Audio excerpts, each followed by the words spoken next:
Дзён нацыянальнага супраціву, нягледзячы на рэкордныя злачынствы супраць беларускага народу, прынамсі 10 забітых ці памерлых пры загадкавых абставінах і 30 тысячаў затрыманых, людзі працягваюць не здавацца і дабівацца сваіх правоў, чым здзіўляюць увесь свет і услаўляюць нашу Беларусь у сусветнай гісторыі. Толькі сёння вядома, што 22 працаўнікі далучыліся да агульнанацыянальнага страйку, перадусім на Беларусь-Калій. Той жа ж бок не ўмее нічога, акрамя як пагражаць, біць, зневажаць. Гэтак напярэдадні гэтак званыя сілавікі не спыніліся і затрымалі прынамсі больш як 1100 чалавек, наляцеўшы на народныя мемарыялы ў гонар Рамана Бандарэнкі, якога забілі іхныя ж калегі.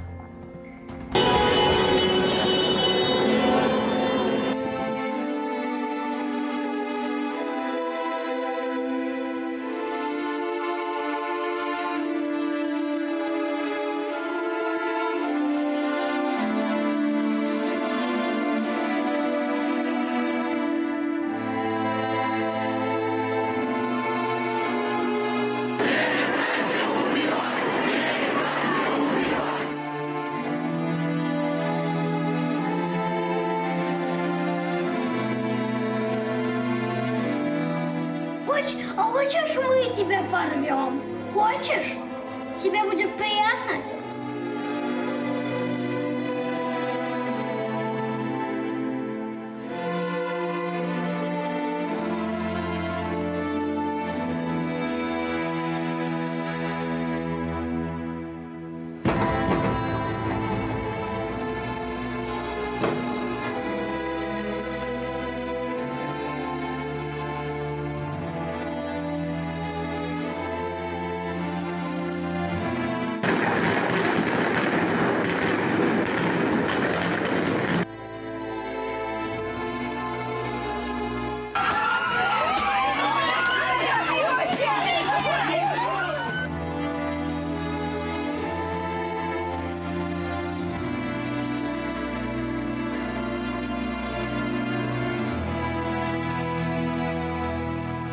Давайте бороться до конца, чтобы смерти ребят и Романа, и Александры, и других были не напрасны.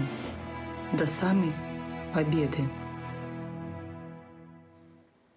Напярэдадні падчас сваёй працы былі затрыманыя прынамсі 24 журналісты. 13 з іх вызваленыя з пратаколамі, а таксама без складання пратаколаў. Нашыя журналісткі Дар'я Чульцова і Кацярына Андрэева, якія вялі стрым з плошчы пераменаў і паказвалі на ўвесь свет у жывым эфіры, як гэтак званыя сілавікі грамяць мемарыял памяці Рамана Бандарэнкі, дагэтуль знаходзяцца за кратамі. Вядома, што журналістак затрымоўваў спецназ з кватэраў. Цяпер нашай калезе Кацярыне Андрэевай пагражае крымінальны артыкул, нібыта за гэтак званую арганізацыю і падрыхтоўку дзеянняў, якія груба парушаюць грамадскі парадак альбо актыўны ўдзел у іх. Таксама следчы камітэт прыходзіў у яе кватэру шукаць ейнага мужа Ігара Ільяша. Ужо зараз з намі на сувязі Барыс Гарэцкі, намеснік старшыні Беларускай асацыяцыі журналістаў. Вітаю. Добрый вечер. Барысе, таксама вось вядома, што Кацярыне Андрэевай выклікалі хуткую і вазілі з Раўса ў Раўс, а цяпер яна ў спісах на Акрэсціна, чакае суда. Ну вось, давалі калісьці штрафы журналістам, потым адміністратыўныя артыкулы і кідалі таксама за краты, а цяпер нават пагражаюць проста за выкананне сваіх прафесійных абавязкаў, пагражаюць крымінальным абвінавачаннем. Ну, трэба сказаць, што гэта не новая з'ява. Крымінальныя справы і фігурантамі крымінальных справаў нашы калегі сталі ўжо 2 тыдні таму. Падобна, што улады вырашылі ўзмоцніць ціск на грамадства і ў тым ліку ціск на журналістаў. На жаль, нашы улады разглядаюць журналістаў як сваю такую цель, нейкіх для сябе ворагаў, напэўна. Таму журналісты цярпелі ад самага першага дня выбораў. Ну і трэба сказаць, што і цярпелі і да выбараў. Ад першага дня выбарчай кампаніі сапраўды спачатку это былі адміністрацыйныя справы, затрыманні, пратаколы, суткі, але вот цяпер ужо дайшло і да крымінальных справаў, якія цяпер заводзяцца вельмі масава на ўдзельнікаў, вельмі масава ўвогуле на ўсіх, каго затрымалі, удзельнічаў, ты не удзельнічаў, побач недзе шоў, і ў тым ліку на журналістаў, на жаль, таксама яны становяцца фігурантамі крымінальных справаў. Што цяпер адбываецца з Кацярынай, мы не ведаем, не змаглі ж сёння нашы калегі знайсці хаця б нейкія прыкметы судовага працэсу па адміністрацыйнай справе. У розных судах Менску сёння адбываліся працэсы над журналістамі, але пра Кацярыну Андрэеву наўсцяж нічога не вядома. Магчыма, суд над ёй пройдзе заўтра ці паслязаўтра. Таксама адну з калег Дар'ю Чульцову будуць заўтра раніцай судзіць, наколькі мне вядома. Барысе, таксама ведаем, што вось асацыяцыя журналістаў, дакладней нацыянальная суполка журналістаў Украіны, а таксама асацыяцыя польскіх журналістаў выступілі з супольнай заявай, дзе патрабуюць спыніць пераслед нашых калегаў у Беларусі, усіх вызваліць. І тут вось такое, здаецца, пытанне нараджаецца: ну а які сэнс у 21 стагоддзі мучыць людзей, журналістаў, нават калі усіх вось так будуць пераследаваць, усё роўна ў людзей ёсць смартфоны і ўвесь свет пабачыць, што робіцца ў Беларусі? Ну, на жаль, беларускія ўлады робяць усё магчымае, каб не было інфармацыі пра акцыі, не было працы журналістаў, не было карцінкі. Дастаецца не толькі журналістам самім, але і простым людзям, которые здымаюць, которые перадаюць нейкую інфармацыю. Мы ведаем, якая зачыстка была учора на плошчы Пераменаў, так званай, дзе хаваліся многія людзі, і некаторыя з іх таксама перадавалі інфармацыю, да, у СМІ, дасылалі відэа. Мне падаецца, што зараз беларускае грамадства, яно сапраўды разглядаецца ўладамі, вот эта частка, да, актыўнае грамадства разглядаецца як перашкода. На жаль, в гэту групу трапляюць журналісты. Але я все ж таки вельмі удзячны калегам і яшчэ раз заклікаю всех наших калег заставацца такімі ж, як яны былі ад першага дня. Максімальна пунктуальнымі, максімальна дакладнымі, максімальна аб'ектыўнымі. Ну, трэба сказаць, што на дадзены момант мы не ведаем дакладна, хто забіў Романа Бандарэнку, і гэта заўсёды трэба падкрэсліваць. Журналіст — это той чалавек, які не робіць прапаганду, не называе нейкія домыслы ці нешта падобнае. Ён дакладна кажа пра тое, што даказана, і расказвае сваім слухачам, гледачам. І за гэта я вельмі ўдзячны всім, хто учора, сёння, пазаўчора і кожны дзень выходзіць асвятляць пратэсты. І сёння мы таксама мелі двух затрыманых калег, якія цяпер адпраўленыя на Акрэсціна. І ў дадатак да вот таго патрабавання украінскіх і польскіх калегаў, літаральна колькі хвілінаў таму Беларуская асацыяцыя журналістаў атрымала прэстыжную ўзнагароду глобальнай канферэнцыі па свабодзе медыя, якая вот прямо ў гэтыя хвіліны адбываецца ў Канадзе. І для нас, для Бажа, гэта высокая ўзнагарода, гэта не ўзнагарода нашай арганізацыі, а гэта ўзнагарода кожнага беларускага журналіста, які сёння, рызыкуючы сваім здароўем, сваёй воляй, якасна і дакладна асвятляе все, што адбываецца ў нашай краіне, не баіцца, не хаваецца за шырмы, не перавірае, як гэта робяць многія дзяржаўныя прапагандысты, а шчыра і дакладна паведамляе пра все, што адбываецца ў нашай краіне. І за гэта мы безмерна, за гэты прафесіяналізм Баш безмерна ўдзячны кожнаму з нашых калег. Дзякуй вялікі. Барыс Гарэцкі, намеснік старшыні Беларускай асацыяцыі журналістаў, быў маім спадарства госцем. Абмяркоўвалі менавіта ціск на нашых калегаў, перадусім на Кацярыну Андрэеву, якая напярэдадні здымала, як гэтак званыя сілавікі грамілі мемарыял памяці Романа Бандарэнкі, а потым яе самую затрымалі, а цяпер яшчэ пагражаюць крымінальнай справай. Гвалт сілавікоў ахапіў літаральна ўсю нашу краіну. Лукашэнкаўцы старанна ўбіваюць у галовы беларусаў разуменне таго, што ў Беларусі больш не засталося аніводнага бяспечнага месца, дзе можна гарантавана пазбегнуць іх карных аперацыяў. Як прыклад, учорашнія напады на мірных людзей у баранавіцкай аптэцы, а таксама ў менскай краме. Нейкія каментары тут альбо тлумачэнні, падаецца, лішнія.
Але не толькі ў аптэку і краму заходзілі так званыя сілавікі напярэдадні, таксама хадзілі па пад'ездах у квартале плошчы Пераменаў, некалькі гадзінаў вышуквалі, каго ж можна затрымаць. Ужо зараз з намі на сувязі спадар Мікола, сведка ўчорашніх падзеяў, менавіта там на плошчы Пераменаў. Вітаю вас.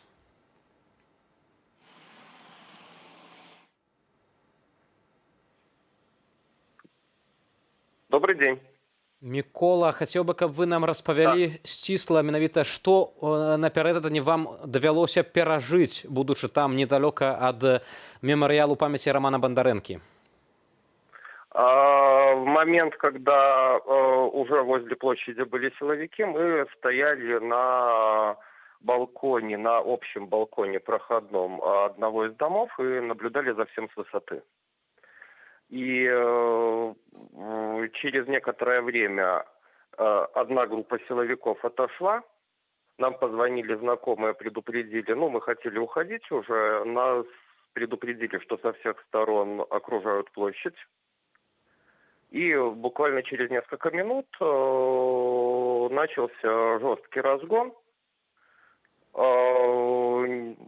Довольно много людей забежало в наш подъезд, и за ними стали забегать, наверное, это ОМОНовцы, люди в черной форме, в касках. И в какой-то момент на нас один из них навел ствол какого-то оружия, и с высоты не было видно.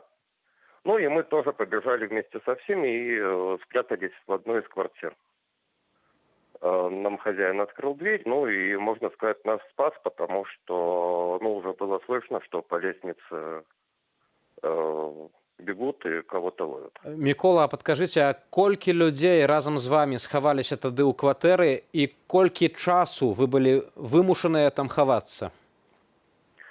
Мы забежали туда в районе 4 часов вечера, нас было 12 человек. И мы там находились именно в этой квартире до 3 часов ночи. Первый раз нам очень громко барабанили в двери где-то часов 9-10 утра. И потом уже менее настойчиво часов 12. Мы сидели как мыши, не включали свет, почти не разговаривали. Поэтому, мы слышали, что в соседнюю квартиру врывались там, практически угрозами. Мы знаем, что там кто-то есть, будем ломать дверь. И вот оттуда забрали 3 человек. То бок, па сутнасці, 11 гадзінаў вас трымалі ў аблозе, проста ў жылым доме, ў квартале, не давалі выйсці на вуліцу, рыскалі па пад'ездах сілавікі. Больше времени, где-то в 3 часа ночи, соседи между собой созванивались, и в 3 часа ночи мы перешли в ту квартиру, из которой уже людей вывели. Мы решили, что она как бы чистая, и потому что выборочно стучали всю ночь во все квартиры. И выбраться нам оттуда удалось только в 9:30 утра. Сапраўды, вельмі складана адчуць пра тое, што адбываецца ў нашай краіне. Вось гэтае шакуючае сведчанне. Спадар Мікола, дзякую вам яшчэ раз вялікі і дзякую за тое, што пагадзіліся нам распавесці. Нагадаю, што напярэдадні пасля разгрому мемарыяла Романа Бондаренкі так званыя сілавікі пайшлі па пад'ездах блізкіх дамоў і пачалі хапаць усіх, каго толькі можна. І вось як мы толькі што чулі, з 16-й вечара мінулага дня да практычна самай раніцы яны цікавалі, чакалі людзей, каб іх арыштаваць. Проста такія страшныя рэчы робяцца ў Беларусі. Таксама вядома, што вось у квартале Новай Баравой у сталіцы сярод іншага адключылі ўжо другі дзень, няма ніякай вады.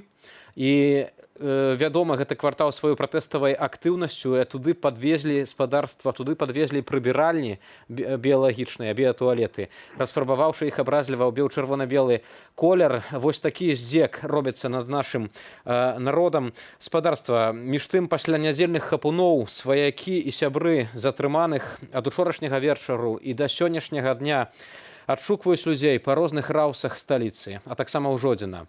Паводле апытаных намі суразмоўцаў, апошнім адрасам, куды іх скіравалі, было акрэслена.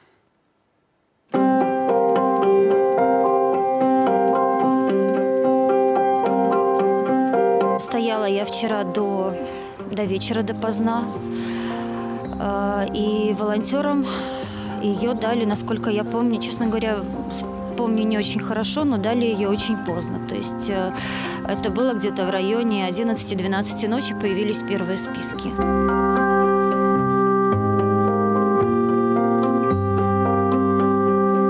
Я думаю, что ощущения были такие, что, наверное, на площади стоят самая большая угроза этого мира, когда ты, наверное, видишь, что за тобой пригоняют чуть ли не армию. А рядом с тобой стоят обычные женщины, стоят, поют какие-то песни, пьют кофе, друг другом делятся своими историями, а видишь, как на тебя наступает целая армия. Это даже не поддается комментариям. То, что происходило вчера, это был просто кошмар. Это просто люди шли реально на убой. Это, я не знаю, как это вообще объяснить. Очень даже меня возмутил поступок силовиков нашей власти, то, что они разграбили мемориал Роману. Это просто кошмар. Так не должны поступать люди, если они люди.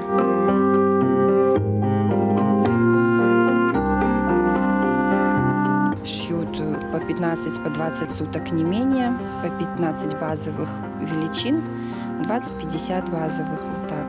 Но самое главное, чтобы не уголовное, как говорят, что еще могут и уголовную, и все что угодно. И уже будет зависеть от того, подпишут или не подпишут, согласятся или нет. Все это ужасно и вообще ужасная страна.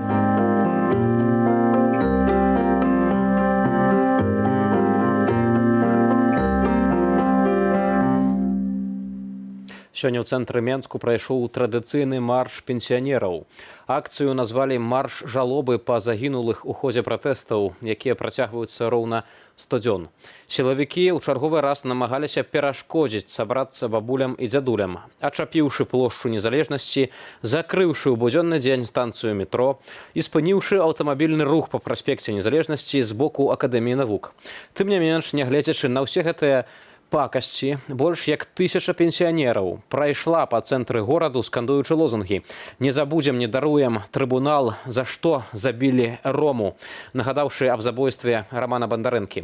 Гэтак званыя сілавікі, аднак, не ўстрымаліся і затрымалі некалькі чалавек, у тым ліку мужчыну 1957 году нараджэння, а таксама журналіста «Новага часу» і Тутбай Александра Квіткевіча і супрацоўніка Белапан Максіма Лаўрэцкага.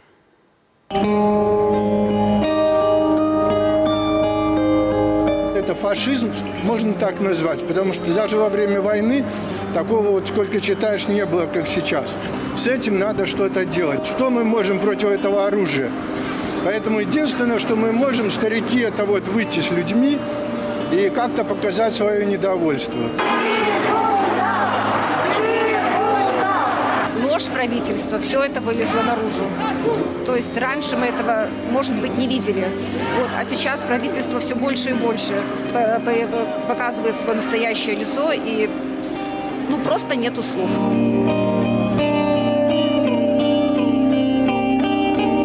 Я полностью поддерживаю всеми силами, сердцем и всей душой. Я за. И надежда у меня не умрет последней.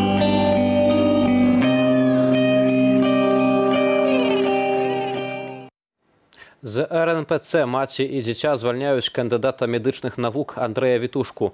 Вядомага лекара-рэаніматолага, які амаль 20 гадоў працаваў у цэнтры і ратаваў нованароджаных дзетак, больш не хочуць бачыць на працы. І гэта дадаткова яшчэ ў разгар эпідэміі COVID-19. Гэта ўжо другая спроба звольніць славутага доктара пасля таго, як яго разам з жонкай Крысцінай затрымалі 10 жніўня, калі бацькі проста спрабавалі даведацца лёс свайго 16гадовага сына Мірона, затрыманага АМАПам. У першы раз іншыя лекары з цэнтру заявілі, што выйдуць на страйк, калі калегу звольняць. Ужо зараз з намі на сувязі спадар Андрэй. Вітаю вас. Добрый вечер. Спадар Андрэй, хацеў бы, каб вы ўсё ж такі сцісла нагадалі тую гісторыю, як это ўсё пачалося пасля так званых прэзідэнцкіх выбараў, калі на вас пачалі аказваць гэты ціск на працы. Гэта было так. Майго сына Мірона затрымалі 10 жніўня і на навачуху жонкі и звезли в невядомом кірунку, сказали, каб мы его забирали з цэнтральнага рауса, и мы пайшлі туды до цэнтральнага рауса и стаялі, чакалі нейкай інфармацыі, потым пад'ехалі сілавікі, і ўсіх тых людзей, якія стаялі каля цэнтральнага рауса, чакалі інфармацыю пра сваіх блізкіх, іх таксама затрымалі. У выніку жонка моя правяла ў зняволенні 2,5 сутак, і я там правіў у зняволенні 3 сутак. Наконт таго, што мяне спрабавалі звольніць, ну, хадзілі такія чуткі, але як толькі я выйшаў на працу, то як толькі я выйшаў з турмы і праз пару гадзін пайшоў на працу, таму што мне трэба было на дзяжурства, мне сказалі, што нават такое пытанне не ставілася, але зараз у мяне скончыўся кантракт, сканчаецца дакладней кантракт праз месяц, і адміністрацыя вырашыла са мной кантракт не працягваць. Спадар Андрэй, але ведаем таксама, што ў Беларусі па палітычных матывах афіцыйна ніхто не ўказвае, што вось з-за палітыкі ці з-за поглядаў людзей звальняюць. Гэта заўсёды альбо сканчэнне кантракту, альбо нейкая іншая прычына, невыхад на працу і гэтак далей. Усё ж такі тут грамадства так глядзіць, што ў вашай справе менавіта гэты чыннік быў вырашальны, тое, што на вас проста уз'еліся за вашу вось пазіцыю і за гэтую гісторыю. Ну, скажем так, такого нельга выключаць і за гэтую гісторыю, і я, ў прынцыпе, імкнуся трымацца праўды і дасканаласці ў сваёй прафесіі. Таксама, магчыма, такія спецыялісты зараз не патрэбныя нашай медыцыне. Спадар Андрэй, абсалютна з вамі не згодны. Як беларус, вы, як неверагодны спецыяліст, вельмі патрэбныя нашаму грамадству. Пытанне толькі да тых, хто яшчэ ўтрымоўвае ўладу, вось як яны паступаюць з вамі, з іншымі дактарамі. Ведаем, што сотні лекараў па ўсёй Беларусі выходзілі таксама на пратэсты. Вось чаго цяпер бракуе нашым дактарам, што цяпер неабходна ў разгар вось гэтай эпідэміі COVID-19, якая падтрымка з боку грамадства, ды з боку таксама адміністрацыяў? Ну, адразу хочу сказаць, што калегі вельмі стараюцца, і вся сістэма аховы здароўя вельмі стараецца даць рады гэтай сітуацыі. Я маю на ўвазе эпідэмію COVID-19. Калі казаць, і зараз што мяне вельмі цешыць, то што калегі перасталі маўчаць. Яны перасталі маўчаць пра сапраўдныя памеры гэтай эпідэміі, пра колькасць памерлых з гэтым дыягназам. І гэта вельмі цешыць. І яны перасталі маўчаць пра недахопы сродкаў індывідуальнай абароны. І я спадзяюся, што гэтая тэндэнцыя будзе працягвацца, і яна не спыніцца. І мы ўжо ніколі не будзем жыць па прынцыпе, вы же все самі панімаеце. Таму што гэты прынцып, бачыце, ён вядзе да смерці, ён смерцяў, да забойстваў, да гвалту над людзьмі. І ён ніколі не мусіць вярнуцца ў наше прафесійнае жыццё, ў наше грамадскае жыццё. Спадар Андрэй, сёння ў тэлеграм-канале «Белыя халаты» таксама з'явілася такая заява. Мы, лекары, медычныя сёстры, работнікі медычных установаў Беларусі, аб'яўляем пра масавае калектыўнае звальненне і што вось цягам 30 дзён пагражаюць сысці з працы, калі не будуць выкананыя, у тым ліку, патрабаванні лекараў. Я так разумею, гаворка таксама ідзе зноў-такі пра тыя грамадска-палітычныя патрабаванні аб спыненні гвалту, аб тым, каб выконваўся закон і каб вось не было гэтага проста мора крыві, якое мы пастаянна назіраем пры разгонах акцыяў. Ну так, разумееце, лекары адказныя не толькі перад пацыентам, а яшчэ і перад грамадствам. І адпаведна, калі мы бачым і калі мы разумеем ступень гэтага гвалту і ступень гэтых праблем у Беларусі, то яны не могуць заставацца ў баку ад гэтых падзеяў. А заяўленыя меры гэта такі крок адчаю, гэта такое настойлівае патрабаванне, каб нас пачулі і каб нас пачулі і нас заўважылі. Спадар Андрэй, вось вы кажаце, што хочаце, каб дактароў пачулі вось гэтыя адміністратары. Хацеў вас запытацца, ці маглі вы нашым гледачам патлумачыць, а што вам пры звальненні сказалі, вось пры гэтым паведамленні, што вас, такога вядомага ў Беларусі доктара-рэаніматолага, які ратуе дзіцячыя жыцці, хочуць звольніць? Як гэта ўвогуле тлумачылі? Ну, разумеется, по законе яны не мусят тлумачыць. Яны маюць права не тлумачыць, адпаведна, яны скарысталіся гэтым правам. І пакуль што ніякіх тлумачэнняў я не атрымаў. Начальник аддзела кадраў прыйшоў да мяне сёння раніцай на дзяжурства да пачатку працоўнага дня свайго, там каля 7 гадзінаў раніцы, і яе цікавіла, каб я падпісаў паведамленне про тое, што я буду звольнены ў сувязі з сканчэннем контракта. І гэта, в прынцыпе, все, што я цікавіла, таму што, ну, там ёсць працэдура по закону, яны мусяць за месяц мяне папярэдзіць. Вось, ну і все, як бы. Яна атрымала мой подпіс і збегла. Так што тлумачэнняў ніякіх я не дачакаўся, нягледзячы на тое, што я вось ужо 20 гадоў, амаль 20 гадоў працую лекарам у гэтым шпіталі. І варта было б, ну, па ідэі, па-людску было б са мной паразмаўляць і неяк патлумачыць эту сітуацыю. Ну, сапраўды бачым, што па сутнасці вось так неяк зусім, мякка кажучы, неадважна паводзіцца адміністрацыя. Спадар Андрэй, вы кажаце, што лекары цяпер перасталі маўчаць, і сапраўды мы вось бачым і акцыі пратэсту, і тое, што на вялікі жаль кожныя выходныя ў спісах затрыманых ёсць вядомыя выбітныя лекары, якія спецыялізуюцца ў сваіх вузкіх менавіта галінах. Таксама вось хацеў запытацца, што ўсё ж такі найбольш цяпер непакоіць дактароў. Вось як увогуле працаваць у такіх умовах, калі пастаянна ідзе ціск на спецыялістаў і нават таксама і абразы, якія мы чуем з экранаў дзяржаўнага тэлебачання. Як увогуле ў такіх умовах працаваць на такой цяжкой працы? Ну, вельмі складана, там мои калегі выходзяць на акцыі пратэста і пратэстуюць і заяўляюць пра сваю нязгоду з тым, што адбываецца. Таму што, разумееце, медработнік – гэта чалавек ад пачатку з прынцыпамі, таму што ён мае абавязак не толькі перад сваімі пацыентамі, але яшчэ і перад грамадствам. Таму, будучы чалавекам з прынцыпамі, ну, немагчыма атрываць все, што адбываецца. І калегі стараюцца супрацьдзейнічаць гэтаму тымі спосабамі, якія маюць. Гэта вялікая катастрофа, што у нас затрымліваюць выбітных спецыялістаў і намеснікаў кіраўнікоў вядучых клінік і выбітных хірургаў.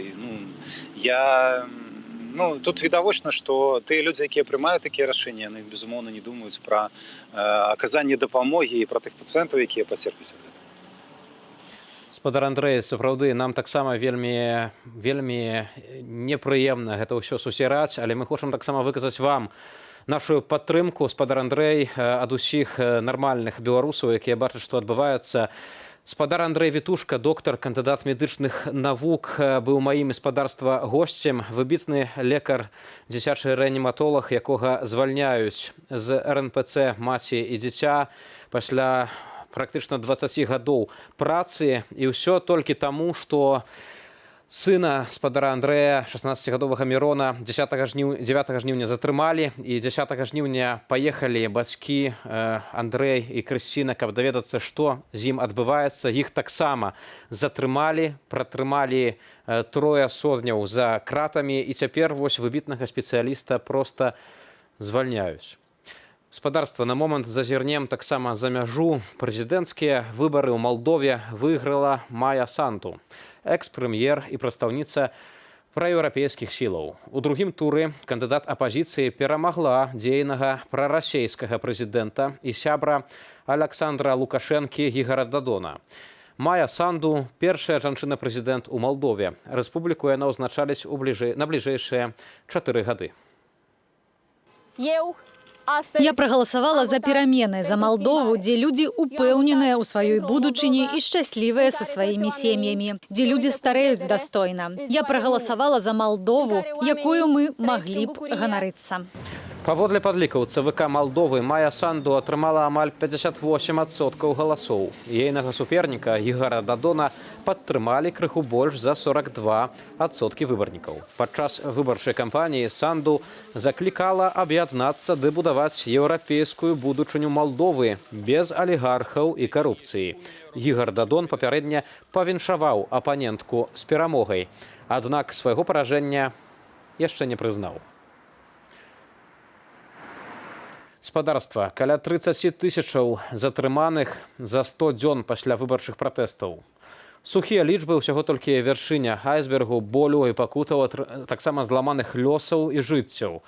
Чарговыя сведчанні ахвяры лукашыстаў Белсад запісаў у Вільні, куды, як і многія іншыя суайчыннікі, з'ехаў ад пераследу Мікіта Тамашэўскі.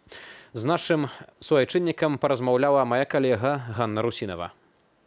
Вітаю, шановне господарство. Сёння мы размаўляем з Нікітай Тамашэўскім, якога спынілі супрацоўнікі ДАІ ў ноч з 11 на 12 жніўня, калі ён ехаў на ўласнай машыне з сябрамі, а потым жорстка збілі супрацоўнікі АМАПу. Добрый день, распавядзіце вашу гісторыю, што з вами здарылася ў Беларусі, чаму вы былі вымушаны пакінуць краіну? Са сваімі сябрамі 9 жніўня я быў на мірных мітынгах, якія праходзілі ў цэнтры нашага горада. І вось, калі мы дакладна нічога не рабілі, мы тады у ту ноч планавалі проста з'ехаць к нам домой. Нас затрымалі сотруднікі ДАІ.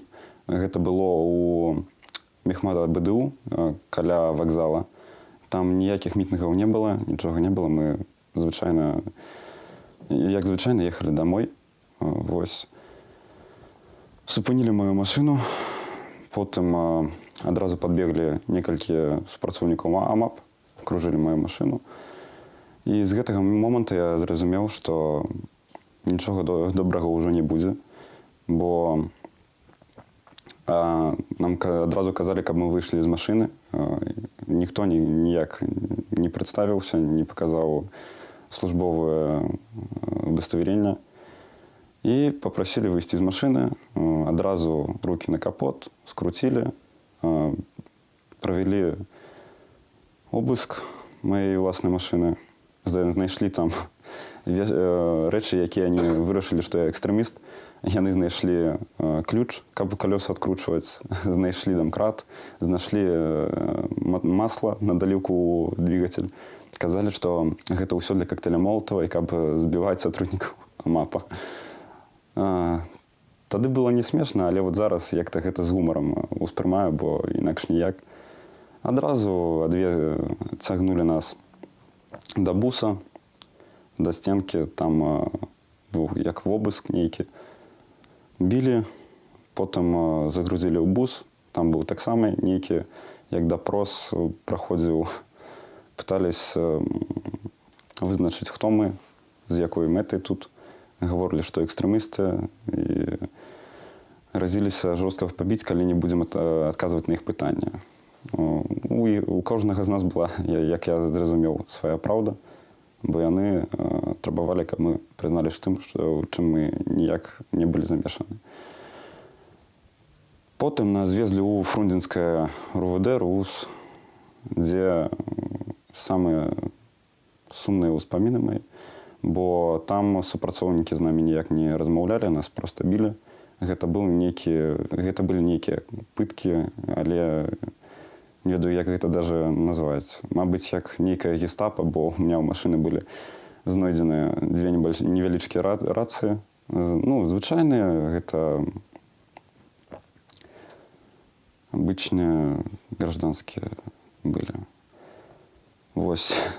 І гэта было вельмі з майго гумара вельмі цікава, бо требавалі назваць усе паролі, усе пазыўныя. Ну, неяк у 44-м годзе, не ведаю. Ну, але, конечно, жорстка нас білі. За мной быў мой сябар, яму не было 18 гадоў.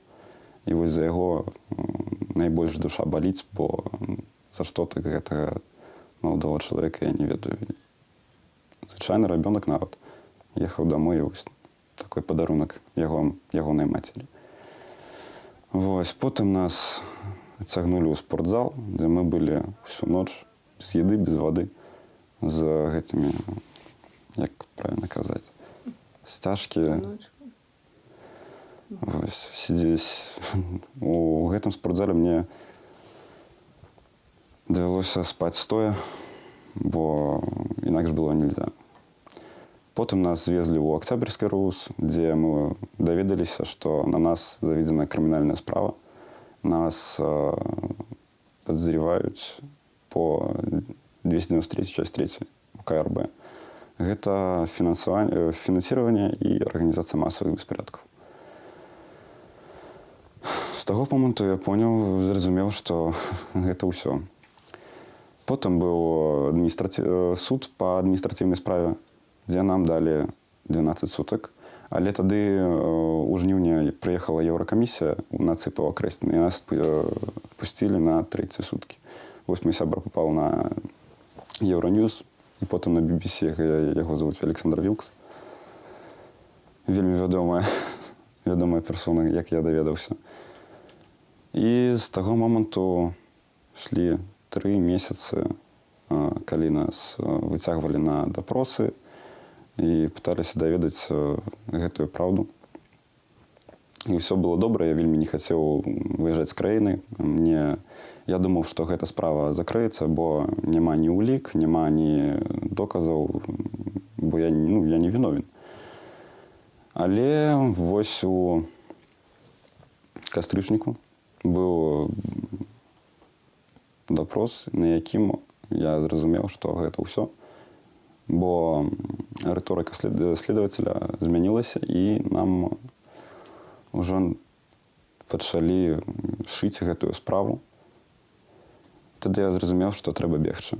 І вось я вымушаны быў пераехаць у Літву, хаця да апошняга моманту я спадзяваўся і хацеў астацца на сваёй радзіме. Ці плануеце вы вярнуцца назад у Беларусі, калі бачыце такую магчымасць? Так, абавязкова, бо Беларусь гэта моя радзіма. І я спадзяюся, што, мабыць, у гэтым году я вярнусь на сваю радзіму, калі ўсё зменіцца. Бо калі не зменіцца, мне туды нельга. Дзякуй за размову. А я нагадаю, сёння мы размаўлялі з Нікітай Тамашэўскім, пацярпеўшым ад дзеянняў сілавікоў. Ганна Русінова, Белсат, Вільня. Сёння Святлана Ціханаўская абмеркавала ўзмацненне гвалту ў Беларусі з амбасадарамі Даніі, Нарвегіі, Фінляндыі, Нідерландаў, Швецыі, Канады і Ірландыі. Беларускі палітык заявіла, што сітуацыя патрабуе ўжо эканамічных санкцыяў супраць фірмаў кашалькоў Лукашэнкі, а таксама абмяркоўвалася пытанне абмежавання закупу нафтапрадуктаў і іншых вырабаў дзяржаўных прадпрыемстваў. У чацвер Еўразвяз можа разгледзець пашырэнне санкцыяў супраць Лукашэнкі. Велізарную ролю тут грае нашая дыяспара, і ўжо зараз хацеў бы запрасіць да размовы заснавальніка беларускага свабоднага тэатра, а таксама суддырэктара Creative Politics Hub Мікалая Халезіна. Спадар Мікалай, вітаю вас. Добрый день.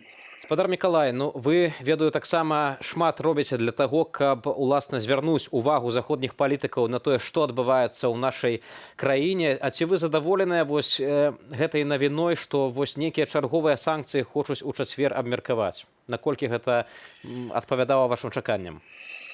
Это не соответствовало нашим ожиданиям, потому что о санкциях мы начали говорить еще в июне. Вот когда первые появились арестованные люди, когда начали арестовывать в том числе кандидатов в президенты, мы сразу начали говорить, что надо готовиться к самому худшему варианту развития событий. Поэтому нужно вводить санкции заранее, чтобы к дате выборов мы уже подошли к моменту, чтобы Лукашенко понимал, что над ним нависает этот дамоклов меч.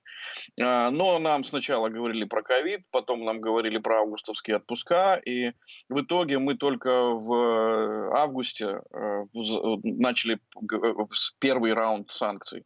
Это даже не сначала речь шла не о санкциях, а о резолюциях. Резолюции были приняты везде о непризнании лукашенковского режима. И дальше пошла речь о санкциях. Были первые списки, но это было не важно, сколько будет в первых списках, потому что важно было сам старт этого процесса. Дальше мы подготовили по персонам очень объемную информацию. Дальше подготовили по кошелькам режима и по, собственно говоря, секторальным санкциям. Но все это было замедлено. Это было замедлено и в Евросоюзе, это было замедлено и в США из-за выборов. Поэтому мы как могли давили, но в итоге время мы потеряли достаточно много. И сейчас говорим о том, что еще дальше затяжка времени, это будут еще гибнуть люди. Поэтому для нас это в это время слишком дорого. Спадар Миколай, Но- толькі хацеў бы падкрэсліць, што менавіта з боку беларускага боку, назовем гэта так, гэтыя вось спісы і прапановы захадаў, якія варта увесці супраць лукашэнкаўцаў, яны ёсць, гэта гатовыя. Тут зараз, я так разумею, ініцыятыва выключна і абсалютна на баку, назовем гэта так, еўрапейскай бюракратыі. Абсолютно. Абсолютно. И вот сейчас мы ждем с нетерпением, активно ждем среды и четверга, потому что в среду будет голосование по акту о демократии для Беларуси в США, в Конгрессе. Это акт, который, я напомню телезрителям, что это акт, который был принят в 2004 году. И этот акт постоянно дополнялся и изменялся. Туда вводились санкции, там оговаривались методы давления и так далее. Этот акт будет сейчас, нынешняя версия, должна быть принята в среду. В этом акте есть временные рамки, по которым должны действовать государственные структуры. Например, по полному расследованию о собственности Лукашенко в каких бы то ни было странах ФБР обязан предоставить отчет в течение 90 суток. И так оговорены все механизмы. А в четверг будет голосование по новому раунду санкций в ЕС. И все документы там лежат, мы не знаем, они работают над обоснованиями, на самом деле это самая важная работа, потому что просто так забросить список и предложить его, этого мало. Вы должны составить на каждую персону, на каждый субъект отдельный эвиденс, отдельное обоснование, почему этот человек или эта структура входит в этот список. И с этим самые большие проблемы, потому что количество людей, которые делают это профессионально, очень немного. Мы их всех, собственно, собрали, и все они сейчас работают уже цельно, и группа, двумя даже группами, поэтому очень надеемся на то, что этот список будет более масштабный, чем был предыдущий, и санкции будут касаться не только персон, но и кошельков режима, и их фирм, и, возможно, даже секторов экономики. Спадар Мікалай, літаральна апошняе пытанне. Недавно Лукашенко заявіў, што Захад яму нічога зрабіць не зможа, па сутнасці яго не зможа нікуды схіліць. Пытанне такое, вось, ведаем, што тое, што адбываецца ў Беларусі, дыктатуры былі таксама ў розных краінах. Ці сапраўды гэта так, што свабодны свет не можа дапамагчы зрынуць вось беззаконня і нейкія такія пачварныя дыктатуры? Ці гэта абсалютна ўсё ж такі хлусня? Этот человек находится давно уже в неадекватном состоянии, поэтому он и городит то, что городит. Но почему же тогда в 2011 году, когда только Соединенные Штаты Америки, даже Евросоюз не успел принять, только Соединенные Штаты приняли санкции экономические по секторам экономики, и тут же Лукашенко начал освобождать политзаключенных. И политзаключенные были практически все освобождены досрочно. Поэтому вот этот весь разговор о том, что санкции никому не страшны, нет, пусть он это говорит, но почему его чиновники бесконечно пытаются сейчас торпедировать этот процесс? Бесконечно. И если санкции не страшны, тогда нечего ему бояться. Тогда не надо Макееву пытаться уговаривать всех, чтобы санкции не вводились, чтобы к нам не подъезжали вот эти вот бизнесмены со своими оборотами, кто там, а кто в списке, а кто не в списке. Не вам какая разница, вы же не боитесь санкций, поэтому не волнуйтесь. Сапраўды, спадар Мікалай, гэта падобна на нейкае такое самаўнушэнне, як з той гісторыі пра так званы крэпкі арэшак, калі проста самых сябе пераконваем, што нічога злачынцам не будзе. Спадар Мікалай Халезін, судырэктар Creative Politics Hub і стваральнік беларускага свабоднага тэатру, быў маім гаспадарства госцем і абмяркоўвалі тэму новых санкцыяў, якія чакаюцца ўжо на гэтым тыдні супраць лукашэнкаўцаў. Між тым, берасцеец Роман Рашэцкі, удзельнік пратэсту супраць гвалту і фальсіфікацыі выбараў, заняў актыўную грамадзянскую пазіцыю пасля таго, як падчас гэтак званых выбараў, будучы назіральнікам, на свае вочы пабачыў поўнае бязмежжа. Цяпер ён дапамагае затрыманым, збірае і возіць ім перадачы, а таксама падтрымлівае блізкіх і паўтарае. Злачынцы – гэта не мы. Зараз якраз такі момант, калі Раману самому патрэбна падтрымка. Актывіста затрымалі, ён знаходзіцца ў берасцейскім ізалятары часовага ўтрымання.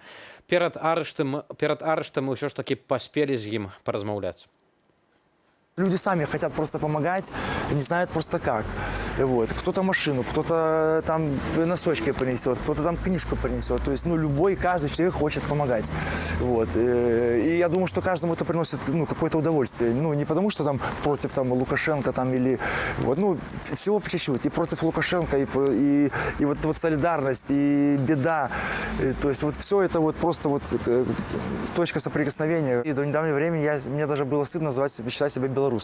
Потому что мы такая вот, но вот после событий этого года я просто, я с гордостью, мне кажется, что любой человек так думает, вот, но я с гордостью хочу называть себя белорусом, потому что вот, из главных достижений, это, я думаю, что вот наше именно объединение людей. У людей друг другу такая забота, такое вот, просто, я говорю, что я поражаюсь, уже сколько всего я видел, но я все равно каждый день видя все это, все больше и больше поражаюсь. Поэтому я считаю, что наше главное достижение – это вот именно наше сплочение. 9 жніўня ўвечар пасля сфальсіфікаваных прэзідэнцкіх выбараў людзі па ўсёй Беларусі выйшлі на вуліцы і сутыкнуліся са злачыннай рэакцыяй сілавікоў. Ад таго часу пачалася актыўная фаза пратэстаў супраць узурпацыі ўлады, якія не спыняюцца ўжо 100 дзён. Даследаванне брытанскага сацыялагічнага цэнтру Chatham House яшчэ ў кастрычніку сведчыла. Больш за мільён беларусаў, прынамсі, адзін раз удзельнічалі ў пратэстах. Тыя, хто незаконна ўтрымоўвае ўладу, адказалі тэрорам. Вядома, прынамсі, 10 імёнаў прозвішчаў забітых, а таксама тых, хто памёр у загадкавых абставінах. Апошні гэта Раман Бандарэнка, сям'і якога цяпер адмаўляюцца выдаваць цела. Ужо зараз у нашай студыі сябра прэзідыуму Каардынацыйнай рады, а таксама кіраўнік народнага антыкрызіснага кіравання спадар Павел Латушка. Вітаю вас. Вітаю вас. Спадар Павел, 100 дзён народных пратэстаў, здаецца, не такі вялікі прамежак часу, але, здаецца, з іншага боку, як цэлая гістарычная эпоха. Так, сапраўды, гісторыя ўжо напісана беларускім народам, але яна яшчэ не зроблена. Вось менавіта галоўнае, што застаецца перад намі, але мы перакананы, што гэта зробім, зрабіць гэтую гісторыю, перагарнуць гэтую чорную старонку, звязаную з рэжымам, з дыктатурай, з ваеннай дыктатурай, з гвалтам, які ажыццяўляюцца ў адносінах беларускага народа. І вось тое, што мы зараз павінны сканцэнтравацца ўсе намаганні дзеля таго, каб зрабіць гэтую гісторыю. Гэта быў як адзін дзень. Вы ведаеце, такое ўражанне, і кожны дзень ты прачынаешся рана, кладзешся спаць вельмі позна, і гэта пралетае як адна хвіліна. Сёння, на жаль, была бессонная ноч, бо якраз мы займаліся гэтай праблемай тых людзей, якія аказаліся ў падвалах на плошчы Пераменаў, 43 асобы, якія кантактаваліся з намі. Мы шукалі разам з еўрапейскімі дыпламатамі выхаду з гэтай сітуацыі. Нашы людзі былі гатовы пад'ехаць і прапаноўвалі транспарт, каб іх выцягнуць, але рызыка была вялікая. Былі адчэплены гэты раён, і фактычна ўсе тыя, хто не быў там прапісаны, быў бы арыштаваны. І гэта яшчэ раз прыклад таго здзеку, які робіць уладу ў адносінах да сваіх грамадзянаў. Правяраць пашпарты як па рэгістрацыі. Гэта нагадвае часы, я думаю, дзяцінства. Мы памятаем гэтыя словы, калі кажуць усе жыхары вёскі, выхадзіце на рэгістрацыю. На жаль, гэта сённяшняя Беларусь. Сёння быў у нас на тэлефоннай сувязі адзін з тых людзей, які ўласна хаваўся ў жыхароў, распавядаў, што практычна 14 гадзінаў быў у аблозе. Сілавікі вось хадзілі па квартале, таксама пад'езды заглядалі. Але не толькі гэта, не толькі бачым таксама глумленне над памяццю. Вось гэтыя забралі свечкі з нічы, бачылі, як рвалі партрэты Рамана Бандарэнкі. Здаецца, розныя бываюць ідэалогіі і погляды, але няўжо вось гэтыя людзі ў форме не разумеюць, што яны сапраўды, як вы ўзгадалі, дзейнічаюць як акупацыйныя ўлады падчас вайны, як фашысты, без перабольшвання. Так, сапраўды, але я хацеў бы тут пазначыць такі, мне падаецца, сімвалічны момант, але вельмі важны для нашага грамадства. Мы жылі ў часы Савецкага Саюза, калі мы ўсе былі павернуты ў бок у адносінах да рэлігіі, калі мы паглядзім, што сёння царква і касцёл, праваслаўная царква, каталіцкі касцёл, две вядучыя веры ў краіне, без павагай да ўсіх іншых, але прадстаўнікі касцёла і праваслаўнай праваслаўнай царквы вельмі негатыўна выказаліся наконт той сітуацыі, якая мела месца быць учора ў Мінску. Менавіта жахлівая сітуацыя, калі людзі ў чорных адчапілі людзей, мірных, маладых, хлопцаў і дзяўчат, і фактычна ўзялі іх у кола і не выпускалі нікога. Гэта сапраўды быў здзек. Здзек над душой, над сэрцам, над думкамі, здзек над добром. Зноў чорныя хмары над нашай Беларусю, але мы ўсё ж такі не дамо ім, каб яны былі заўсёды. І сонейка зазяць над нашай Беларусю, бо яно зяе ў нашых душах і сэрцах. Сапраўды бачым вось гэтыя сотні тысячаў людзей, якія выходзілі, як было даследаванне, мільён беларусаў цягам гэтых месяцаў прыняў удзел у пратэстах. Аднак і бачым, што адбываецца з іншага боку, пераследуюць за беларускі нацыянальны сцяг, за герб. Былі сведчанні з учора тых, каго затрымоўвалі, што людзі, якія размаўлялі па-беларуску, іх пазначалі фарбай і збівалі. То бок да пераследу нацыянальных сімвалаў відавочных цяпер далучаецца таксама і пераслед мовы. Але гэта зноў-такі гэта пытанне ўжо нейкае, якое месяца ў юрысдыкцыі, калі кажам пра законы, як нейкі геноцид. Это сапраўды геноцид. Мы ведаем, як ставілася ўлада да беларускай мовы ў нашай краіне. Заўсёды гэта была палітыка мінімізацыі магчымасці выкарыстання альбо знішчэння, фактычна, давайте гаварыць праўду, беларускай мовы. Гэта заўсёды было змаганне грамадства, культурнай інтэлігенцыі. І зараз апошнім часам, што вельмі важна, моладзі за права размаўляць на беларускай мове. І вось мне таксама цікава, калі некаторыя партнёры кажуць нам, ну паглядзіце, гэта прыйдуць да ўлады нацыяналісты, якія будуць выступаць супраць рускай мовы, але фактычна мы маем сёння сітуацыю, калі менавіта па прыкметах выкарыстання беларускай, ўжывання беларускай мовы ідзе геноцид. Геноцид у адносінах да беларускага народа. Пра гэта павінен ведаць свет, і пра гэта павінны гаварыць усе партнёры замежныя з усходу і захаду і аддаваць ацэнку. Мы стаміліся тлумачыць усім, чаму павінны ўсе рэагаваць на сітуацыю ў Беларусі. Ну, сапраўды тут таксама крытычны момант і для Еўропы, і для Расіі. Ці сапраўды гэта сітуацыя не з'яўляецца менавіта такой, калі шмат хто зразумее, хто сапраўды бачыць рэальную сітуацыю, як ён рэальна ацэньвае, ці праўдзіва яе ацэньвае. І вось менавіта гэта такі крытычны момант для ўсіх партнёраў. Спадар Павел, вы ўсё ж такі, не глядзячы ні на што, ведаю, калі былі міністрам культуры і былі амбасадарам Беларусі, прынцыпова ўжывалі публічна беларускую мову. Ведаем, што Святлана Ціхановская папрасіла сёння ў развяз прызнаць АМАП і Губазік экстрэмісцкімі арганізацыямі, а раней аб'явіла пра ініцыятыву Народнага трыбуналу аб тым, што людзі самыя змогуць затрымоўваць тых, каго палічаць за злачынцамі, што будуць вызначаць, ці хтосьці вінен пакарання, ці вінаваты, ці не вінаваты праз галасаванне, у тым ліку на платформе «Голас». Ну, вось тут такое ўзнікае пытанне, ці былі ўвогуле такія калісьці прэцэдэнты, калі ў краіне пануе беззаконне і дзяржаўныя інстытуты адмаўляюцца выконваць свае функцыі. Ці сапраўды ёсць так, што грамадзяне самыя могуць праз галасаванне вяршыць суд і правасуддзе? Крыніцай улады з'яўляецца народ. І калі народ бачыць, што пачынаючы ад нелегітымнага кіраўніка краіны штодня парушаецца Канстытуцыя, калі ўсе сістэмы праваахоўчыя, у двукоссі сёння праваахоўчыя сістэмы не працуюць, судовая сістэма не працуе, Канстытуцыйны суд маўчыць, калі парушаецца Канстытуцыя, пракуратура не выконвае, следчы камітэт не выконвае заканадаўства, міліцыя парушае заканадаўства, і ўсе гэтыя структуры таксама парушаюць заканадаўства. Ну што застаецца людзям? Гэта грамадскі рух. Гэта сапраўды права народа выпрацоўваць механізмы, інструменты ўціску. Мы часта ставім пытанне, што заўтра? Прайшло 100 дзён. Мы не павінны, мне падаецца, сёння святкаваць. Мы павінны прызнаць, што важным элементам гэтых 100 дзён з'яўляецца тое, што мы прайшлі гэтую рысу. Мы ўжо не вернемся назад. Мы прайшлі гэты крытычны момант. І мы ніколі не зможам выбачыць той гвалт, тыя здзекі ў адносінах да беларусаў. Мы ніколі не пагадзімся з тым, што людзі знаходзяцца ў турмах. Але што рабіць заўтра?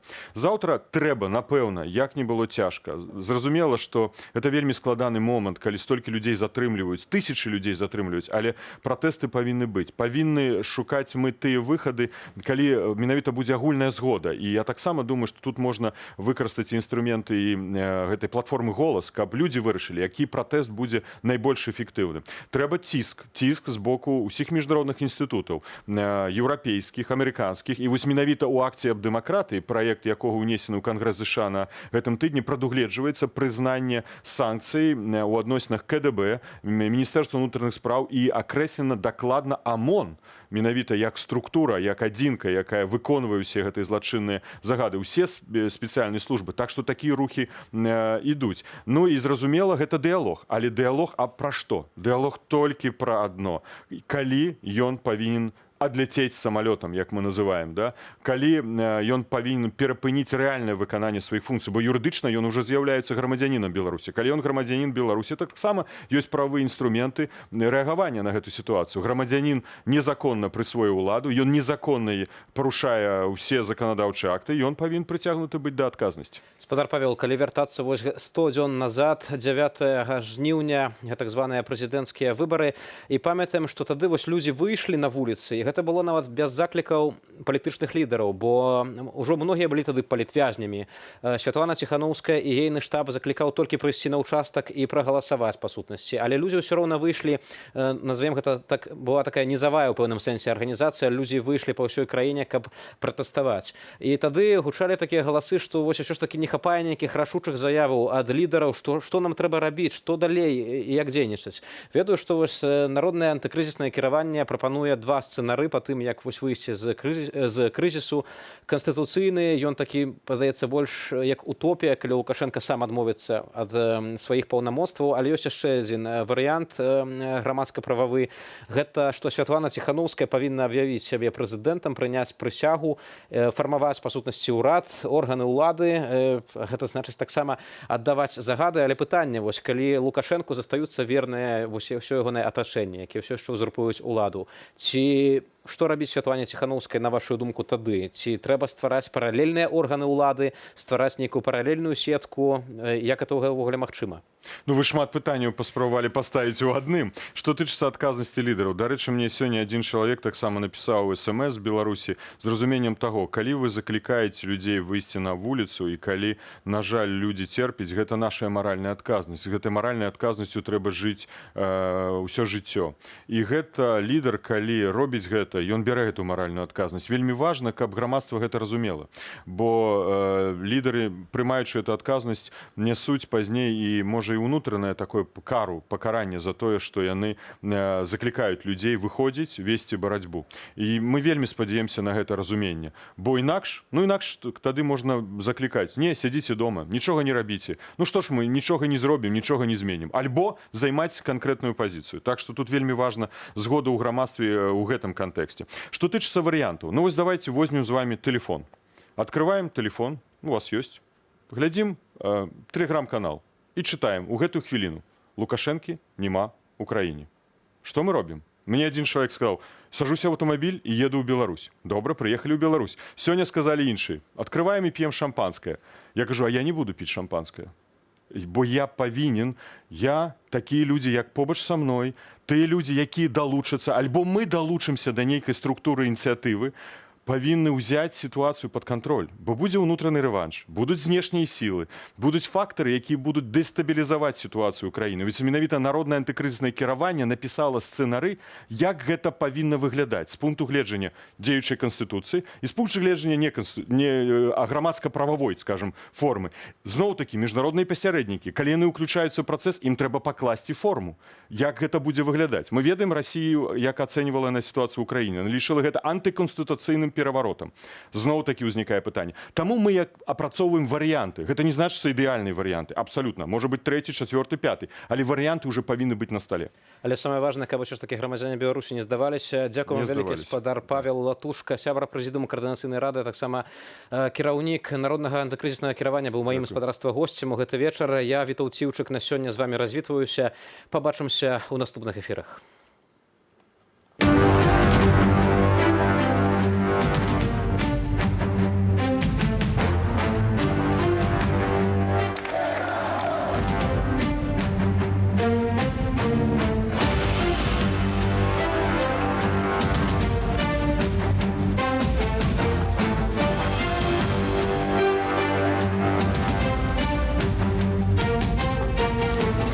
Требовали силовиков всех под суд.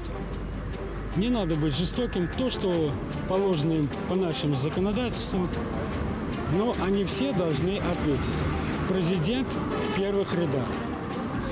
Ну и что хочу пожелать. Вообще-то я никогда, честно, не думал, что мы вот такие, вроде бы все думали, что мы тихоня. Но мы не тихоня. Я вот глянул, я вот за молодежь нашу горжусь. Это великая молодежь. И хочу сказать, что на этот раз у нас все получится. Все получится. Победа будет за нами. Хай живи Беларусь.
Свободи, то вяри, а муркутка рухня, рухня, рухня і поховає світ старий.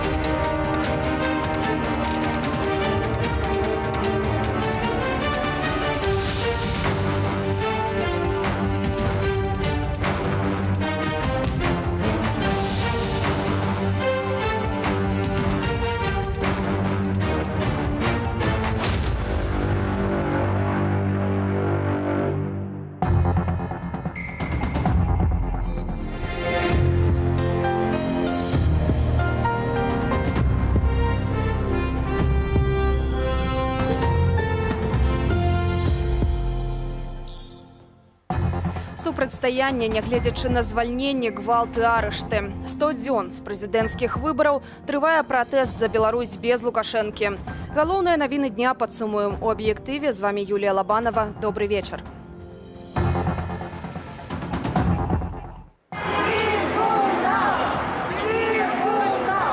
Марш смутку. Пенсионеры ды медыкі прайшліся па сталіцы. Единственное, что мы можем, старики, это вот выйти с людьми и как-то показать свое недовольство. Потому что терпеть это уже невозможно. Нет слов, это сволочи, которых нужно в автозак всех. Штурм меморыялу Роману Бондаренку учора, суды над затрыманымі сёння. Сейчас мы узнали, что он на Крестина, в списках есть, но вот ждем суда. Но очень было много задержанных и с маленькими детками, и 4 скорых туда подъезжало. 100 дзён пратэсту. Кошт змагання за вольную Беларусь. Толпа ОМОНовцев просто там шестером бьют одного человека, и возле Алми взрываются гранаты. Тогда я начал осознавать, что нас просто могут убить в этот вечер. Традыцыйна у панядзелак на шэсце па сталіцы выйшлі пенсіянеры і медыкі. Сёння сімвалічна ў памяць Романа Бондарэнкі, што памёр у шпіталі пасля жорсткага затрымання. Пратэст як ніколі пільнавалі сілавікі. Падрабязней пра гэтую ды іншыя акцыі ў сталіцы Михаил Пранович. Ушанаваць памяць Романа Бондарэнкі выйшлі студэнты і выкладчыкі лінгвістычнага універсітэту. Да ўваходу ў галоўны корпус неслі кветкі, свечкі ды лампадкі. Хотят стереть из памяти то, что было сделано. Сделано было страшная, несправедливая вещь, убийство человека. И за это надо отвечать. Но для того, чтобы не отвечать, проще же это уничтожить, этого как будто и не было. Можно же перевернуть страницу. Былі на акцыі і непрошаныя госці, праваахоўнікі ў цывільным. Студэнткі спрабавалі з імі пазнаёміцца, ды запрашалі далучыцца. Вось толькі тыя адразу ж уцякалі. Позор! Да пратэсту навучальных установаў сёння далучыўся і Полацкі дзяржаўны універсітэт. У сваім відэазвароце выкладчыкі яшчэ раз нагадалі ўладам патрабаванні народу. Свободные и справедливые выборы. Вызвалення нявінна асуджаных і затрыманых. Пакаранне злачынстваў супраць чалавечнасці. Гэтага патрабуе Канстытуцыя Рэспублікі Беларусь. Гэтага патрабуем і мы. Мільёны вольных людзей у еўрапейскай краіне.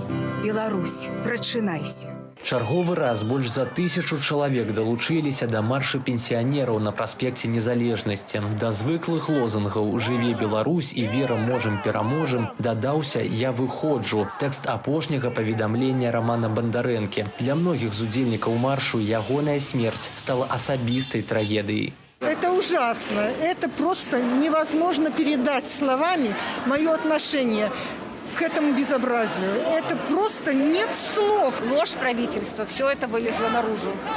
То есть раньше мы этого, может быть, не видели. Вот, а сейчас правительство все больше и больше показывает свое настоящее лицо. Это фашизм, можно так назвать, потому что даже во время войны такого вот, сколько читаешь, не было, как сейчас. С этим надо что-то делать. Что мы можем против этого оружия? Поэтому единственное, что мы можем, старики, это вот выйти с людьми и как-то показать свое недовольство. Цягам усяго маршу разам з людзьмі сталага веку па праспекце рухаліся і мікрааўтобусы з сілавікамі. Але былі на шляху і прыемныя сюрпрызы. Бабуль і дзядуляў частавалі цукеркамі ды гарбатаю. Марш прайшоў традыцыйным маршрутам ад чырвонага касцёлу да плошчы Якуба Коласа. Напрыканцы ўсе ўдзельнікі хорам праспявалі галоўную песню беларускага пратэсту.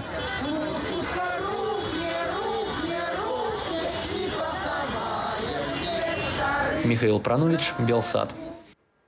Новы рэкорд затрыманняў. У нядзелю ў Беларусі сілавікі затрымалі амаль 1300 чалавек, якія выйшлі ўшанаваць памяць менчака Рамана Бандарэнкі. Сёння над імі, а таксама над затрыманымі ў пятніцу і суботу удзельнікамі пратэстаў прайшлі суды. Агляд рэпрэсіяў падрыхтаваў Ярослаў Сцешак. Следчы камітэт распачаў крымінальную справу аб арганізацыі або актыўным удзеле ў дзеяннях, якія груба парушаюць грамадскі парадак. Так верныя Лукашэнку сілавікі адрэагавалі на акцыі памяці Рамана Бандарэнкі па ўсёй Беларусі. Таксама распачалі і крымінальныя справы аб хуліганстве. Колькі фігурантаў пакуль не паведамляюць. Сёння ў Менску пад ізалятарам на завулку Акрэсціна людзі шукалі сваякоў або чакалі вынікаў адміністратыўных судоў. Он мне сказал, я выхожу. Сказала, хорошо, сынок, выходи, это твоя политическая точка зрения, и ты должен отстаивать права и свои, и своего народа. Галіна учора чакала свайго мужа пад цэнтральным раённым аддзелам міліцыі. Тыя, каго адпускалі з пратаколам, казалі, што ў пастарунку іх не білі, а толькі падчас затрымання і ў аўтазаках. Очень было много задержанных и с маленькими детками, и 4 скорых туда подъезжало. У кого-то был коронавирус, прямо в открытую говорил, что он там находится, истекал потом без маски, его вот скоро увезли. Вольгу затрымалі разам з мужам на вуліцы Альшэўскага, але з фрунзенскага райаддзелу сталіцы адпусцілі толькі яе. Кажа, што ў пастарунку міліцыянты паводзіліся карэктна, але не з усімі. Когда я вышла, я слышала крики. Я понимала, что кого-то избивают. У беларускіх судах атрымаць інфармацыю аб затрыманых сёння зноўку было складана. Арышты до 15 дзён, а максімальны штраф выпісалі Пінчуку Александру Романовичу 1350 рублёў за ўдзел у пінскай акцыі памяці. Я з'яўляюся апекуном у брата, таму ён мне не мог накруціць суткі арышту, але мне далі 50 базовых штрафаў. Суды цяпер праходзяць і ў ізалятарах, і ў аддзелах міліцыі. Большинству дали базовые, кому 5, кому 10. Мне дали 10 базовых. Был еще парень, которому дали 10 суток. Вот. Но в основном штрафы. У горадні у изолятары на вуліцы Гая сёння судзілі толькі 7 чалавек. Лекар Антон Прудко кажа, што міліцыянты ставіліся да яго спакойна. Нас разместили, раздали маски всем, причем маски сказали берите с запасом. Але ў Бабруйску сваякі затрыманых сутыкнуліся са шкодніцтвам з боку міліцыі. Хотел передать ему вещи теплые, так как у него проблемы со здоровьем серьезные. Мне сказали, что нельзя. Сказали дождаться суда в понедельник. Не ўзялі перадачу і ў панядзелак. Народны мемарыял Роману Бондаренку ў Бабруйску быў знішчаны ў нядзелю ранкам. Это очень не по-людски и не по-божески. Але сёння бабруйцы зноўку прынеслі кветкі, знічкі і партрэты Романа Бондарэнкі да помніку ахвярам палітычных рэпрэсіяў. Ярослаў Сцешык, Белсад. Не перастаюць затрымліваць падчас пратэстаў і беларускіх незалежных журналістаў. За выкананне прафесійных абавязкаў іх судзяць як за ўдзел у акцыях, а ад нядаўняга часу спрабуюць падвесці пад крымінальную справу аб закалотах. Блогі, што распавядаюць пра гвалт сілавікоў, прызнаюць экстрэмісцкімі. Гэтак цяпер улады Беларусі запатрабавалі ў Польшчы выдаць ім Сцяпана Пуцілу і Рамана Пратасевіча, стваральніка і былога галоўнага рэдактара тэлеграм-каналу «Нехта». Пра перашкоды тым, хто падае праўдзівую інфармацыю, Юлія Цяльпук. Пасля 15 сотняў арышту за выкананне сваёй працы выйшаў на волю берасцейскі фотограф Роман Чмель. Блізкія калегі цёпла сустрэлі. Мы работали с Максимом, были все как положено, со всеми документами в жилетках обозначенные. И просто целенаправленно к нам подъехал бус, подошли к нам ОМОНовцы. Не ломали, ничего не били, все красиво, аккуратно. Провели, попросили в машину пройти. Сотні адбываюць цэлы шэраг журналістаў, якія супрацоўнічаюць з незалежнымі медыямі. Сярод іх Александр Сідарэўскі, Артём Лява і Яўген Шапчыц. Учора затрымалі Дар'ю Чульцову і Кацярыну Андрэеву, якія вялі ў нашым эфіры стрым з плошчы Пераменаў. Кацярыну затрымлівалі сёлета ў 5-й раз. Яна паведаміла бацькам, што ёй пагражаюць крымінальнай справы, звязанай з беспарадкамі. Імаверна, гаворка вядзецца пра 342 артыкул. І таксама паведамілі, што затрымлівалі іх байцы спецназу. Абаронца Андрэевай пацвердзіла, што супраць Кацярыны завялі крымінальную справу.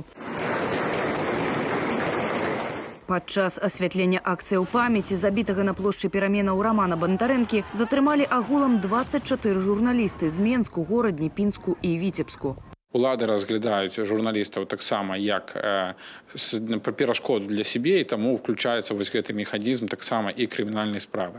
А крымінальная справа – гэта, па-першае, абмежаванне на выезд, па-другое, бясконцыя ператрусы, которые можна праводзіць проста хоць кожны дзень. Пагрозы доўгімі турэмнымі тэрмінамі – чарговы элемент ціску на журналістаў, якія паказваюць усяму свету, што беларусы упарта выходзяць змагацца за справядлівыя выбары і пакаранне адказных за масавыя рэпрэсіі. Улада задзеяла ўвесь сілавы апарат на тое, каб застацца. Гэта гаворыць пра сур'ёзны прававы дэфолт у грамадстве, калі проста прававая сістэма не працуе. Гэта сітуацыя, у якой ні ўдзельнікі акцыяў, ні журналісты, якія там працуюць, не ўпэўненыя, што сёння вернуцца дамоў. Просто трэба зняць капелюш перад кожным, хто асвятляе гэтыя пратэсты, перад кожным, хто ёсць у натоўпе і здымае, перад кожным, хто шукае кропку і здымае адкульсьці зверху, з кватэры, і перад кожным, хто пускае журналістаў у свае кватэры. Баш заклікае журналістаў у выпадку затрымання паўтараць, што журналіст выконвае сваю працу і не парушае закону. Юлія Цяльпук, Белсад. Услед за Гомельшчынай, абласнымі цэнтрамі і некаторымі асобнымі гарадамі масачны рэжым увялі на Меншчыне і Віцебшчыне. Закрываць рот і нос неабходна ў памяшканнях і транспарце. Між тым штрафаў за адсутнасць маскі, як і ў іншых рэгіёнах, не прадугледжана. Тым часам на рашэнне Міністэрства аховы здароўя для дыягностыкі COVID-19 перапрафілююцца ўсе лабараторыі, якія могуць гэта зрабіць, у тым ліку прыватныя. Прычына – рост колькасці хворых. Паводле афіцыйнай статыстыкі, у Беларусі за мінулыя сотні зарэгістравалі 1263 новыя выпадкі заражэння каранавірусам. Агулам колькасць інфікаваных набліжаецца да 115,5 тысячаў чалавек. С пачатку эпидемии померли 1053 пациенты, за апошнія сотні – 7. Разбитыя лампады, скомканыя плакаты і фотаздымкі, кветкі ў сметніцы. Народную памяць пра загінулага Рамана Бандарэнку знішчылі сілавікі. Разбіраць мурал яны прыняліся пасля разгону мірнага пратэсту на плошчы Пераменаў. Тых жа, хто схаваўся ў жыхароў навакольных дамоў, пільнавалі ў двары цэлую ноч да раніцы. Алена Дубовік падрабязней. Сілавікі фактычна ўзялі некалькі дамоў на плошчы Пераменаў у аблогу, правяралі пашпарты і затрымлівалі грамадзянаў, якія не мелі рэгістрацыі ў навакольных дамах. Около 15 часов мы там пробыли в квартире. Нас было 6 для начала. А в 9 часов 2 девушки постарались выбраться оттуда, но их задержали сразу же у подъезда. В квартире находились хозяева с маленькой дочкой. Дочка болела, очень душно было. Не кожны быў гатовы ратаваць пратэстоўцаў, якія шукалі сховішча.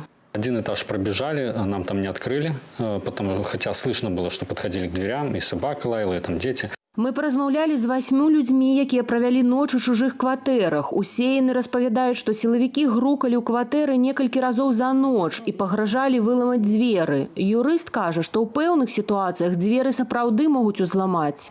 Если в этих квартирах находятся, скрываются подозреваемые по уголовным делам или обвиняемые по уголовным делам. Даже в лихие 90-е это практиковалось реально тогда, когда в этих квартирах скрывались преступники. Сёння раніцою людзі выйшлі з чужых кватэраў. Усяго, па падліках тых, з кім мы пагаварылі, у дамах на плошчы Пераменаў хаваліся ад 100 до 200 чалавек. Мемарыял Раману Бандарэнку сілавікі разбіралі до позняга вечара. Сразу с таким диким порывом содрали палатку. Потом начали эти все плакаты срывать, именно ОМОНовцы, до приезда коммунальщиков.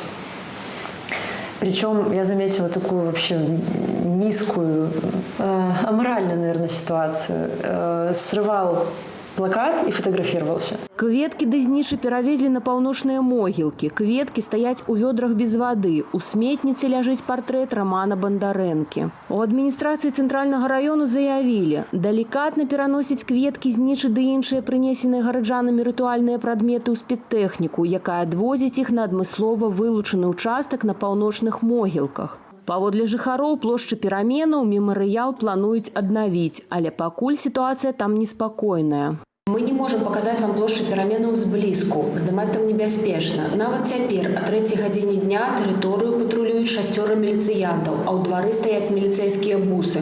У сцяж працягваюцца затрыманні. Каля 2 гадзінаў таму схапілі 2 чалавек. Сёння па ўсёй краіне, нягледзячы на забароны, людзі ствараюць мемарыялы памяці Рамана Бандарэнкі. Камунальнікі прыбіраюць, але людзі знаходзяць новыя месцы для кветак і знішаў. Алена Дубовік, Белсат. 100 дзён трывае мірны пратэст у Беларусі. За больш як 3 месяцы ад дня абвяшчэння афіцыйных вынікаў прэзідэнцкіх выбараў і да сёння беларусы зведалі небывалую жорсткасць і пры разгоне дэманстрацыяў і ў сценах міліцэйскіх пастарункаў да ізалятараў. Спроба спыніць народны супраціў гвалтам, аднак, толькі аб'яднала людзей. Да пратэсту далучыліся розныя пакаленні беларусаў і розныя прафесійныя групы. Падзеі прааналізавала Хрысціна Чарнёўская.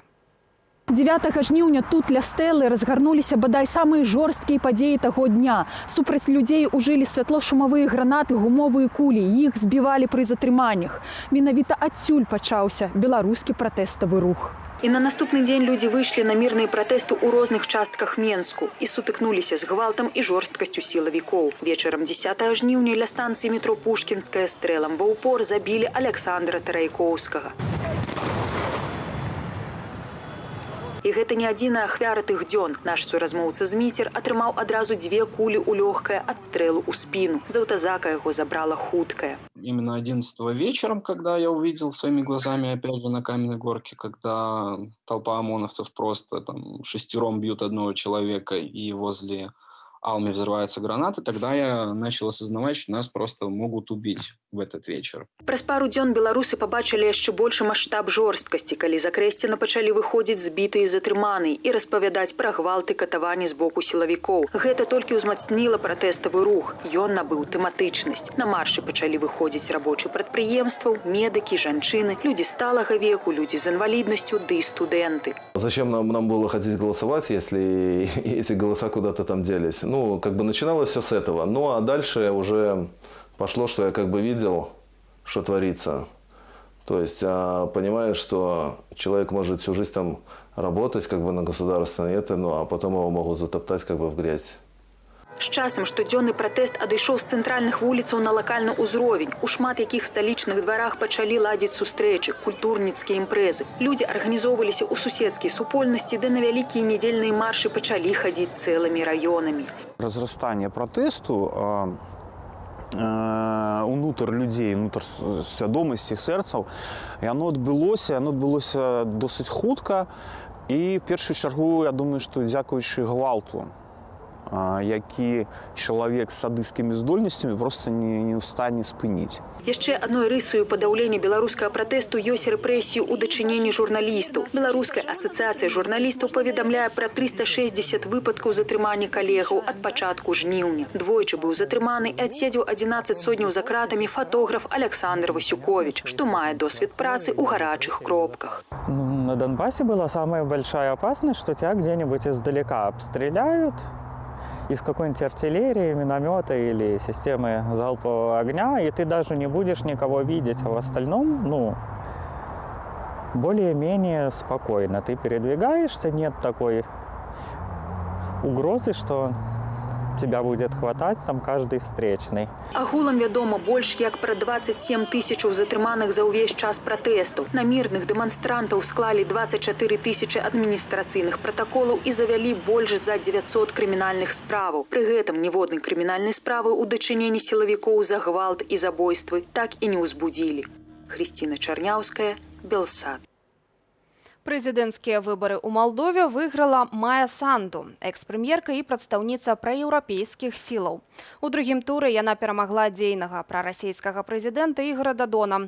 Майя Санду – першая жанчына-прэзідэнт у Малдове. Рэспубліку яна ўзначаліць на бліжэйшыя 4 гады. Я проголосовала за перемены, за Молдову, где люди упэўненыя ў сваёй будучыні і шчаслівыя со своими семьями, где люди стареюць достойно. Я проголосовала за Молдову, якую мы могли б ганарыцца. Паводле падлікаў ЦВК Малдовы Майя Санду атрымала амаль 58% галасоў. Ейнага суперніка Ігора Дадону падтрымалі крыху больш за 42% выбарнікаў. Падчас выбарчай кампаніі Санду заклікала аб'яднацца, дабудаваць еўрапейскую будучыню Малдовы без алігархаў і карупцыі. Ігор Дадон папярэдне павіншаваў апанентку з перамогай, аднак свайго паражэння не прызнаў. На гэтым у аб'ектыве былі ўсе навіны. Больш інфармацыі чытайце ў нашым тэлеграм-канале Белсат. Эфір жа працягне размова дня, у якой пра маштаб нацыянальнай стачкі распавядзе прадстаўнік незалежнага прафсаюзу рэп Ігор Комлік. Не прапусціце. Я зычу вам спакойнага вечара, беражыце сябе, да сустрэчаў.